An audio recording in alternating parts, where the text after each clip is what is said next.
Hey guys, how's everybody doing? I hope you guys are doing great. This is called Lords of Xulima, and this is kind of be a review, other than say like a gameplay. Although we're gonna play a little bit of it too. Lords of Xulima. If you ever played Might and Magic, the old school Might and Magic games, Legends of Arcania, I think it's called, Zine, pretty much any sort of party-based old school dungeon crawler MMO. That's what this game is going for. This game I was watching on Kickstarter about 3 or 4 years ago, I guess now. And it had a successful Kickstarter. And then it actually got released as a game. I know, it's a shocker, right? Because the trend right now is it doesn't ever really get past most of those games don't get past early access or the Kickstarter. So this is actually a very successful game. It's on Steam. I think it's on sale right now. I think the original price for the regular edition is $20, and for the deluxe edition, I believe it's $30. So I bought it on GOG.com because they had it on sale for about 66% off a couple weeks ago. So either Steam or GOG, or you probably go to Lords of Xulima website and take a look at it. The things I like about this, it does remind me of the old school dungeon crawlers. It does have a very hard, difficult kind of gameplay. Now, I put in about 20 hours in this game so far, and this is my second party. My first party, it was just a hassle keeping everybody alive. And my first party, I was really going for that old school feeling of having a warrior, a healer, a magician, and a thief, and whatever else I had put in it. Now, my second party, I had picked a lot of powerhouses. I actually picked 3 soldiers, 3 superior strong melee soldiers, a healer, and a magician. Now, one of the things I don't like about this game is that this story makes you involve this guy right here, Gulian, or Gwalin, whatever his name is, and he is just worthless as a party member. He has a skill set that involves picking flowers and finding stuff randomly throughout the world. I'm using him right now kind of as my thief because he has pretty much starting stats that would involve kind of thieving, lock picking, and perception and stuff like that. So I'm using him as a thief, pretty much, and I'm pumping his constitution and his speed. So I don't like to get stuck with somebody that I kind of didn't create myself, but he's the main part of the storyline, pretty much. And you get to create 5 other characters, as you can see on the left-hand side. My 3 soldiers, my healer, and my magician, or my mage, which is Pigmenace. So,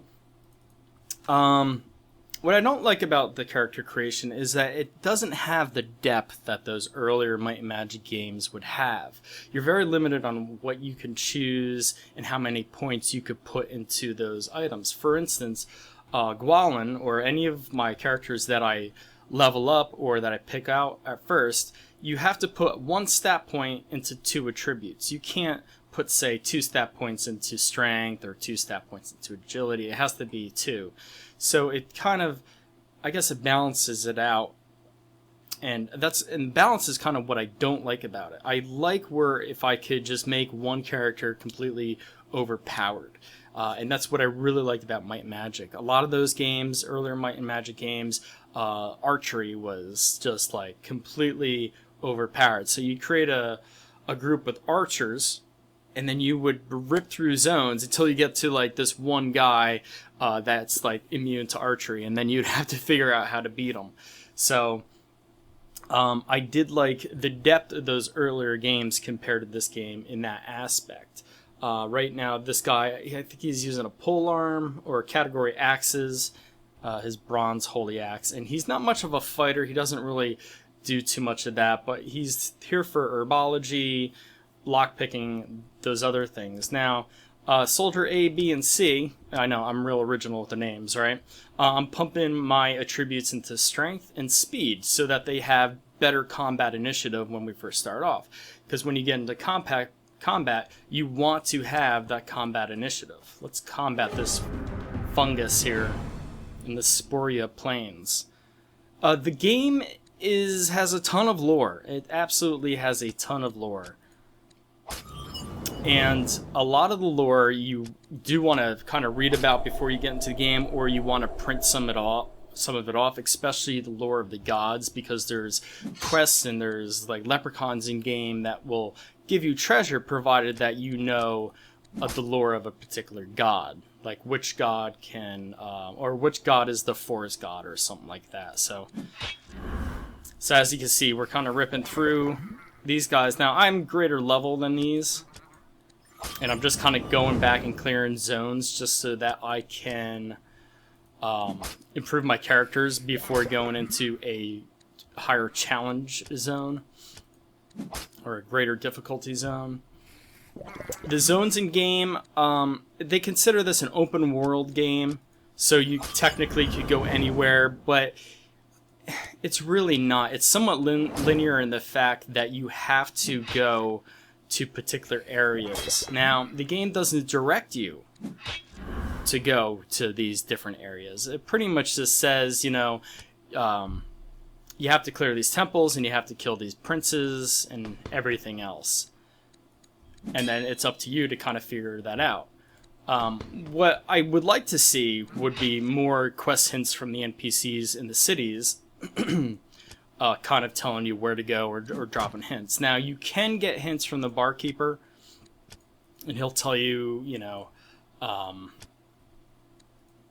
he'll tell you something about, like, the golden woods, for instance, is like, watch out for the different poppies or the plants that put your group to sleep in the golden woods. So that's pretty cool, and you really do have to read some of the storyline to get through parts of the game.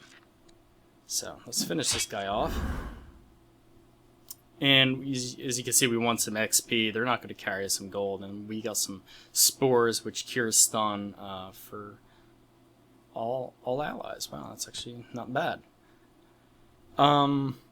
There's not a lot of group magic that I found as yet. Now I'm only 11.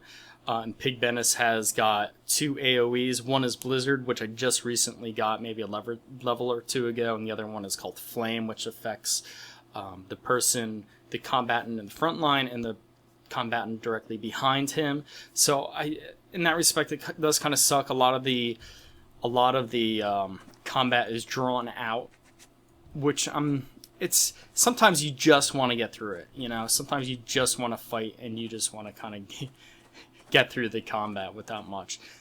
The other thing too is zones like this. Now, I'm a high enough level where I can actually fight these mushrooms and kill them, but you actually have to walk through here and see where these mushroom enemy triggers are, and you kind of have to walk through when you're a low enough level and not get hit by them. If you do, they pretty much kill your party immediately. As you can see, we barely touched him. So you have to walk through that zone without getting attacked. I'm not a big fan of that. I'm really not. It's kind of a trap. It's very frustrating when you're first starting and you just need to get through the zone to progress anywhere in the game. And I would really like them to, I don't know, I think they could have came up with a better concept of just making it randomized, you know, but making the enemies so that it's not feast or famine.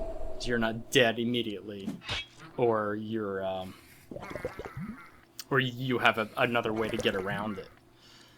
And you're probably thinking, well, you know, the older Might and Magic games, they have, you know, it's kind of like the same difficulty, but the older Might and Magic games, you can make your characters so that you can, like, just squeak by some of the hardest mobs at an earlier level, or you could get to a different zone, pick up higher level weapons, and then go and complete whatever you have to do. In this game, it's very linear in that fact.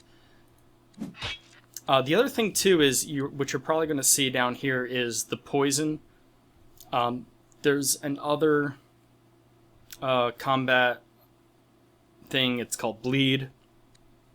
You can bleed character or enemies, or you could bleed yourself. Now, poison is going to take off whatever it says each round, and I think poison diminishes after each round too. It's the same with flames if your party gets caught on fire or anything. So It's very difficult at lower levels when you start bleeding a lot and or you're caught on fire.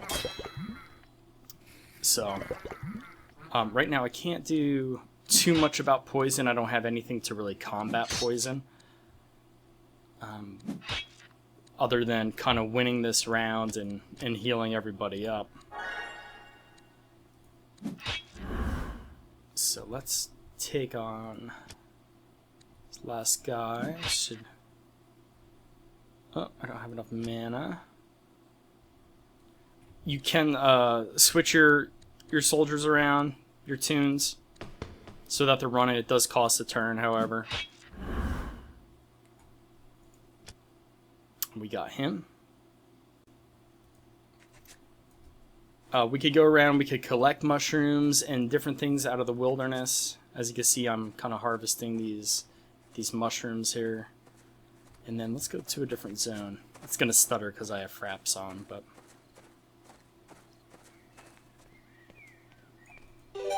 Travel time an hour? Sure. And this is an area called like the Golden Woods, and it goes up into another area. There's quick travel by means of the dimensional portals. You have to find them to activate them, just like anything else. And let me show you the map, how immense this is. We'll go to the world map, and I do like this about this game. You start off kind of in Velagarn. You actually start off in this little desert area down here. You go to Velagarn, and then you kind of go around Sporia Forest, the Temple of Febret, the Tower of Melancholy. Now, keep in mind, I am where I have completed right here, Serentia, the Golden Woods, Nabros, this little area. And this took about 20 hours to do all this. Okay? I would say maybe -2. Let's say 18, because my first party I kind of diminished after 2 hours. So let me scroll out and show you the entire map. It's pretty freaking immense. If this area right here takes 20 hours, I can imagine the game's going to take me at least, I don't know, at least 120, depending on how much speed I can pick up. So we'll go to the regional map. Each regional map has markers that you can place or markers that actually just show up. Say the Food Merchant, Ordred's College, Ordred the Hermit, Altar of Olnat, stuff like that.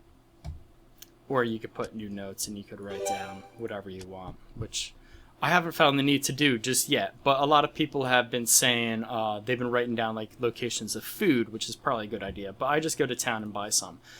Gold is actually hard to get.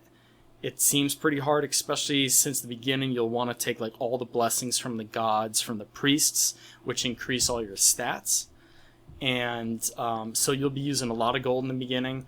A lot of your equipment is kind of subpar, but we level Gulian, so let's level him up and I'll show you what I mean. So select 2 different attribute points, and we're going to go with Constitution Speed because that's kind of what we're working on. I did want to level up his swords, so they'll cost 2, and I have 7 skill points, and I'm fine with that. But what I really like is to like just keep on leveling it up. So instead of just leveling it up once, I'd like to level it up 3 times. But so we picked him as our main perception guy and lockpicking and trap disarming. And we also have object identification too. So he's not much of a fighter. He's just kind of in the background. He's more of a support guy than anything. But he's not all that great at it. So it is what it is. I would just love to have an extra character there, like a thief. Like an actual thief that would be proficient in daggers or something else, and that I could focus more points into that instead of just having them spread out like this guy here. You have the soldier classes. You have thief. You have bard. You have mage. You have the cleric, and a couple others that I can't remember. You do have to kind of watch your food consumption,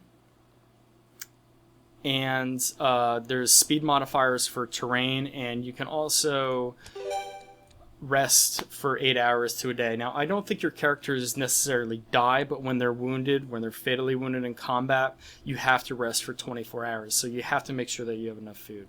But anyway, guys, as we saw before, there's scores and achievements. Pretty much, Divine Keys recovered, Febred, and it gives you the current score. So when your entire party dies, it'll show your current score, which, it is what it is. You have to go to a load game anyway. You could check out the bestiary. Let's check out Undead. Skeleton, Dead Archer, Ice Archer, Fire Archer, Venomous Bones. I actually don't remember seeing most of these things, but I mean, it is what it is. Or maybe we could, this Demon, a Girlfriend. Those things are a pain in the butt, actually. They shoot fire at you. Ogres. It shows you all the different types of ogres, and Askerary Shaman is considered an ogre. The Ogre. But that's it for now, guys. If you like this, you can pick it up on GOG or Steam, like I said earlier. Please rate this thumbs up. If you haven't yet done so, please subscribe. And I'll see you guys in the next video.